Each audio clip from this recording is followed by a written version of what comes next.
So what I wanted to talk about today is I wanted to explore kinematics, but I wanted to look at it as a two-dimensional problem. It's pretty typical to see something like this on any sort of test, like an AP test or anything like that. Not so much for some other things, but it's a two-dimensional problem. Okay, what I have going on is I have a vehicle that's riding off a cliff. It's got some given velocity, and that velocity is constant as it goes off that cliff. Okay. So as it leaves the cliff,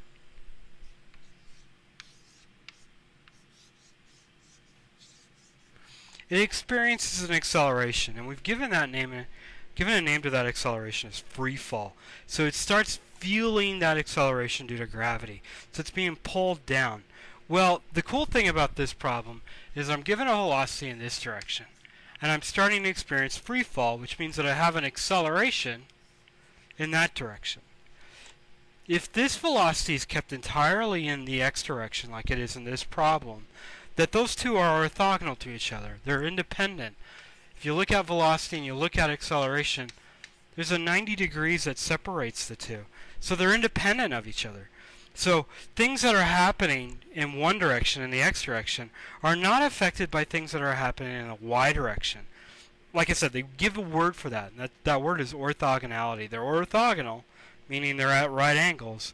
And when you talk about vectors that are right angles to each other, they're independent. So things do not necessarily go from one form to another. Okay? One thing that does, though, is non-vectors. If we looked at our classic kinematic equations, and I'm applying this to the x direction, we have x is equal to x naught plus v naught t plus 1/2 a t squared. Hopefully all of that showed up on there. Let me erase that and rewrite it. So talking strictly in the x direction, I'm talking about the distance that it travels, or its displacement, in the x direction. And this is the equation that we use for that. Okay? One thing that translates from that, well, if you look it over, we've got a vector, a vector, a vector, a vector. Okay? The only variable in this equation that's not a vector is time. Okay? Time is a scalar, and scalars can transfer from one form to another. They can relate to each other. They're not independent. Scalars are just a number. Think about it as temperature. If this vehicle is experiencing 60 degrees over here, it's experiencing 60 degrees in the x direction and 60 degrees in the y direction. It doesn't really matter in which direction it's traveling. Okay, so we can talk about these vectors and how they're independent of this acceleration, but this time is not independent of that acceleration. They're still affecting each other.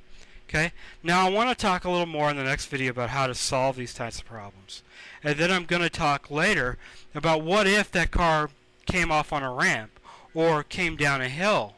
Okay, so I just wanted to talk briefly about orthogonality and this independence between them. And the only thing that can translate from the x direction to the y direction is time, because time is a scalar.